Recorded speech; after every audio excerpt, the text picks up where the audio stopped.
Hey folks, Mike Schramke with Larry Stoltzfus Equipment. I had a customer call me today and his tractor wouldn't start, and yeah, even a coyote, right? So I walked him through my list of potential suspects, and we found the right one, and it gave me an idea for a video. So let's walk around the lot and talk about some reasons why your tractor won't start. And you know, not just coyote, most of this stuff will apply to any brand of tractor. Nothing's more frustrating than going out, jumping on the tractor, turning the key to find nothing. You know, every customer that buys something from me, they all have my cell phone number, and all the salespeople the same way. If you jump on your tractor, I'll run you through the potential list of suspects of why it won't start, and I'll bet we find it. So let's take a walk around.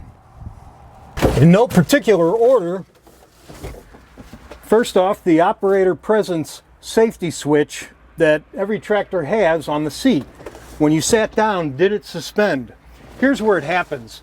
You weigh 200 and something pounds and your wife weighs 90 pounds. You use the tractor and you set the suspension to a comfortable level for you, and it's suspended to show that the operator was present. You jump off the tractor, your wife jumps on, she does not do it, the seat does not compress, the tractor does not start. So, make sure that you make sure the seat is suspended for you when you try to start it. Does your tractor have an electronically activated PTO? If it was left on, the tractor will not start. If your tractor has a clutch pedal, it must be depressed. Does your tractor have split brakes? If they're not together, the tractor will not start. If it's a shuttle shift, is the shuttle in neutral? If it's not, it won't start. The transmission range selector, guess what? Yep, has to be in neutral. If the tractor's a manual transmission, the gear shift must be in neutral. If it's below freezing for an extended period of time and your tractor has a clutch, make sure that you hang the clutch like that. It'll have a hook on it, whether it's up top or at the bottom. It keeps the clutch and the pressure plate apart, keeps them from freezing. If you've had ice and frozen everything and whatever, your ignition switch could freeze, and clearly that would keep you from starting the tractor. So try to keep that covered. Of course, the first thing most people would look at is the battery. Perhaps the battery has exceeded its usable life. And believe it or not, that is not anywhere close to the first thing I check. Tractor batteries seem to last a long time. If you turn the key and you're getting nothing, it's probably one of the things we've been discussing here, but clearly that is something you'll want to check along the way. Also, to make sure, two other things, make sure that the clamps are tight, and I've seen this happen more than once, and in fact more than a few times.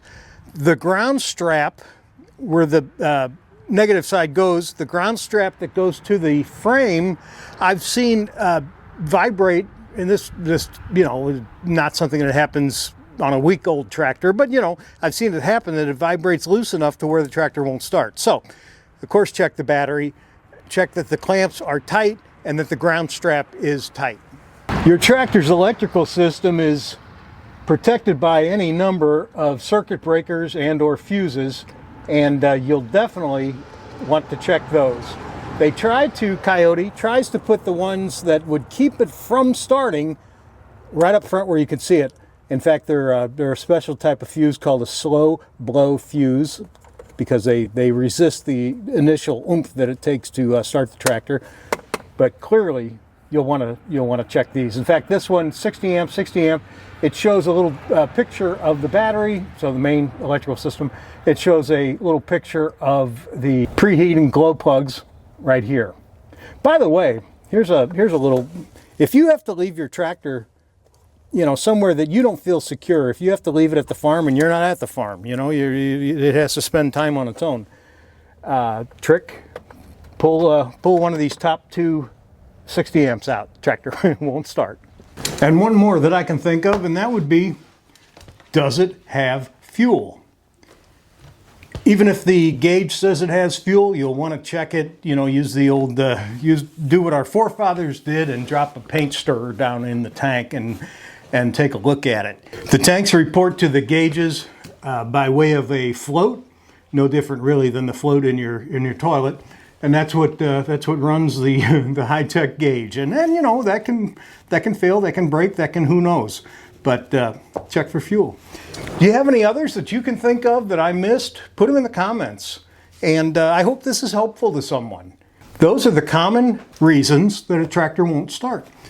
And keep in mind, it's probably not that it's broken. The tractor probably won't start because one of these things is the culprit. Check it out.